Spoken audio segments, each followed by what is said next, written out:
আমি ফ্রন্ট রয়ে বসি, ফ্রন্ট সিটে বসি, তারপর ওরা আমায় টেনে পেছনে নিয়ে গেল। আপনারা দেখুন, এইভাবে যদি মন্ত্রী বসে, মাননীয় মন্ত্রী বসে গাড়ির কাঁচের উপর হামলা হয়, এটা তো একেবারে আহত করার মতো, শারীরিকভাবে আহত করার মতো টার্গেট করে করেছে এই অসভ্যগুলো। যেখানে একটা ওয়েব কুপার সম্মেলন, ঘোষিত প্রোগ্রাম, সেটা ডিস্টার্ব করতে গেছে। মাননীয় মন্ত্রী তখনও বলেছেন আমি কথা বলবো, তারপরেও আমাদের অধ্যাপকদের মারধর করা হয়েছে। আর এটা কোন, এরা কি চায়? এই বামেরা তো লন্ডভন্ড করেছে 34টা বছর ধরে, তারপরে আজকে এই ঘটনা, পুরো কাঁচের এই অবস্থা, আর সামনে সিটে বসে মাননীয় মন্ত্রী। আমি মাননীয় মন্ত্রীকে ধন্যবাদ দেব, অভিনন্দন জানাবো যে তিনি সমস্তটা সংযম দেখিয়েছেন, অভিভাবকের মতো কাজ করেছেন, এবং আমাদের টিম কোনো রকম প্ররোচনায় পা দেয়নি। কিন্তু তৃণমূলের সৌজন্যকে যেন এরা কোনো মতে তৃণমূলের দুর্বলতা না ভাবে। মন্ত্রী গাড়িতে বসে, এই কাঁচ এইভাবে ভাঙা হয়েছে, যে কোনো বড় ইনসিডেন্ট হয়ে যেতে পারত, আর সেটা করার জন্য পরিকল্পনা করে, এ তো ছবি বেরোচ্ছে, সব এক এক করে তো ছবি বেরোচ্ছে, এদের চিহ্নিত করা হোক।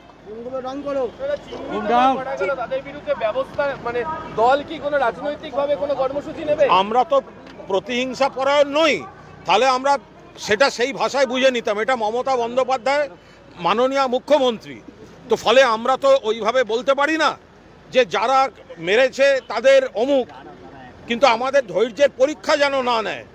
নিশ্চিতভাবে মাননীয় শিক্ষামন্ত্রী, তার যে কুৎসিত অভিজ্ঞতা হয়েছে, যেভাবে তৃণমূলের অধ্যাপক সংগঠনের ঘোষিত সম্মেলন বানচাল করার চেষ্টা করেছে, ফলে এরপর যা গণতান্ত্রিকভাবে যথাযথ ব্যবস্থা নেওয়ার নিশ্চিতভাবে প্রশাসন এবং দল গোটাটাই বিবেচনা করে দেখবে। কিন্তু যে বার্তাটা যাচ্ছে, তাহলে আমাদের ছেলেদেরও তো আবেগে লাগছে। আরে ব্রাত্য বসু এখানে সামনে বসে আমাদের মন্ত্রীকে গাড়িতে মারবে, আমাদের মন্ত্রী গাড়ির কাঁচ ভেঙে দেবে।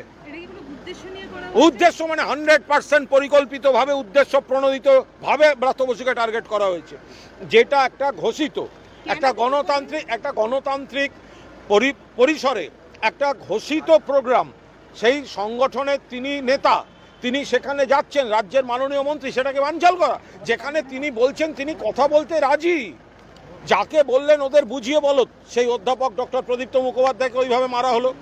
একাধিক অধ্যাপককে নিগ্রহ করেছে এরা, এবং সর্বোপরি শিক্ষামন্ত্রীর গাড়িতে প্রাণঘাতী হামলা, এটা প্রাণঘাতী হামলার চেষ্টা। কাঁচটা ওইভাবে ভেঙে, পুরো কাঁচটা তো ওর গায়ে মুখে পড়তো, এই দায়িত্ব কে নিত? অনেকটা পড়েওছে। সেহেতু যে সমুদ্রে অতৃপ্ত আত্মা লাল পতাকা নিয়ে, কোনটা এসএফআই, কোনটা তার মধ্যে মাও, কোনটা অমুক, কোনটা কি, এগুলো তো বোঝা যায় না। কিন্তু পশ্চিমবঙ্গের মধ্যে একটা গণতান্ত্রিক রাজ্যে, গণতান্ত্রিক পরিবেশে থেকে এই ধরনের বর্বর আক্রমণ করবে, এটা কিন্তু হতে পারে না। এবং তৃণমূলের যেন এটাকে কেউ দুর্বলতা না ভাবে, এবং পরে যেন এটা নিয়ে তৃণমূলকে কেউ দোষারোপ করতে না আসে।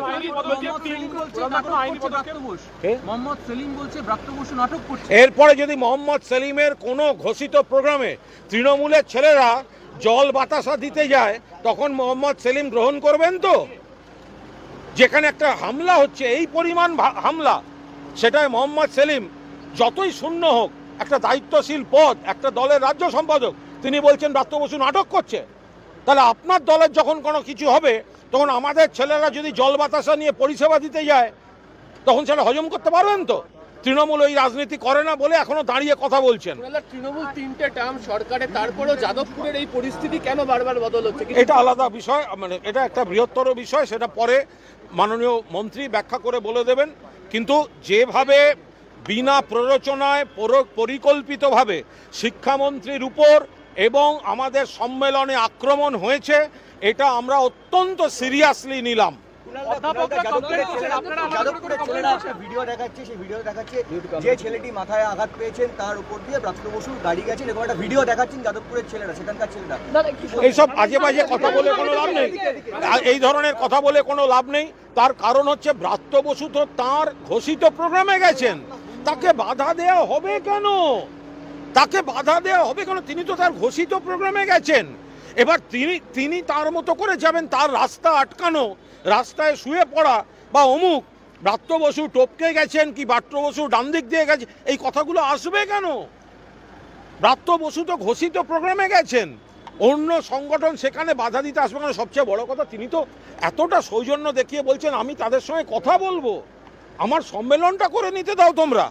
তারপরে এটা একেবারে পরিকল্পিতভাবে ব্রাত্য বসুকে টার্গেট করে একেবারে বড়সড় ক্ষতি এবং আমাদের সম্মেলনটা বানচাল করার জন্য এরা এই কাজ করেছে। এটা গণতন্ত্রের পরিপন্থী, এটা আধা জঙ্গি আচরণ এবং এটা আমরা সিরিয়াসলি নিলাম। এটা আমি বলতে পারবো না, এটা মাননীয় শিক্ষামন্ত্রী, আমরা তো ধন্যবাদ দেব তাঁকে। তিনি তো ওখানে দাঁড়িয়েও তিনি অত্যন্ত সংযম দেখিয়েছেন, অভিভাবকের মতো আচরণ করেছেন। কিন্তু এরপরে কি হবে, প্রশাসনিকভাবে কি হবে, সেটা প্রশাসনিক স্তরে ওনারা ঠিক করবেন। গাড়ির কাজটা কিভাবে ভাঙলো, মানে কি পরিস্থিতি তৈরি না হলো? এক জায়গায় ঢিল ছিল, তবে হাতে গিয়ে দুজনে দুদিকে ঘুষি মারাতে এটা পুরোটা ভেঙে গেল। আমার ড্রাইভারের পুরো প্রথমে জামা কাছে ভেঙে গেল, তখন আমার এইটা মারলো। আমার কাছে যখন পুরোটা ভেঙে আমার গায়ে পড়লো, তখন আমার যে পেছনে একজন সিকিউরিটি ছিল সে আমাকে টেনে পেছনে নিয়ে গেল, এই আর কি। আপনার আরেকটা গাড়িও তো ভাঙচুর করা হয়েছে। পেছনের যে আরেকটি গাড়ি ছিল সিকিউরিটিতে, সেই গাড়িটাও ভাঙচুর করেছে। সেটা ভাঙচুর করেছে, তার চাকা খুলে নিয়েছে, মানে চাকার হাওয়া খুলে নিয়েছে। যাদবপুরের জন্য মুখ্যমন্ত্রী যখন এককালীন যখন এইড দরকার হয়েছিল, মুখ্যমন্ত্রী সবার আগে যাদবপুরের জন্য স্পেশাল প্যাকেজের ব্যবস্থা করেছিল। যাদবপুরের কোনো যদি ভালো ওখানে ছাত্ররা, ভালো ছাত্ররা তো সত্যিই তো আছেন, তা তারা যদি ভালো রেজাল্ট করেন সেটা আমাদের রাজ্যের গর্ব।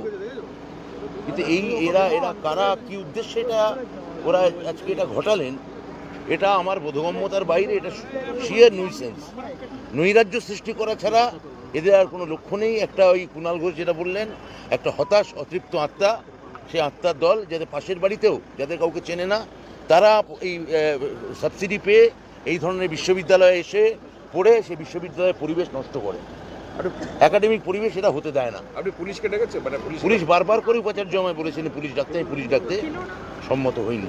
কেন? আমার মনে হয়েছিল যে এটা আমরা নিজেরাই কথা বলে নিতে পারবো, কারণ তখনও আমি চাইছিলাম যে ওরা আসুন, আলোচনায় বসলে। আমি 4 জনকে ডাকলাম, ওরা বললেন 40 জনের সঙ্গে এসে কথা বলতে হবে। তারপর আমি 15 মিনিট বসলাম যে অন্তত 4 জন বলায় যাতে ওরা রাজি হয়। একজন এসে বললেন না, 40 জনের সঙ্গেই কথা বলতে হবে। ইন্দামিন হয়ে উপাচার্য আমায় বললেন, আর প্রফেসর ওমপ্রকাশ মিশ্র বললেন যে চলুন আমাদের গাড়িতে বেরিয়ে যাবে। তো গিয়ে দেখলাম আমার গাড়িটাই আছে, আমি উঠে পড়লাম। তারপর এই ইট, লাঠি, গুলি, গালাগাল, গুলি বর্ষণ, এই লাঠি বর্ষণ, এসবই চললো। চিকিৎসকরা কি বললেন? আপনি যে ট্রমা কেয়ারে অনেকগুলো টেস্ট করালেন, চিকিৎসকরা বললেন যে একটা প্রেশারে, আমি মানে আমি এত ডিটেল বলবো না। আমি বলছি আমি ঠিক আছি, আমি সুস্থ আছি, আমি ভালো আছি। আমার অনেক অধ্যাপক অধ্যাপিকা আহত, আমি তাদের নিয়ে অনেক বেশি, নিজের থেকে তাদের থেকে ব্যাপার অনেক বেশি কনসার্ন। আইনি পদক্ষেপের কথা কিছু ভাবছেন?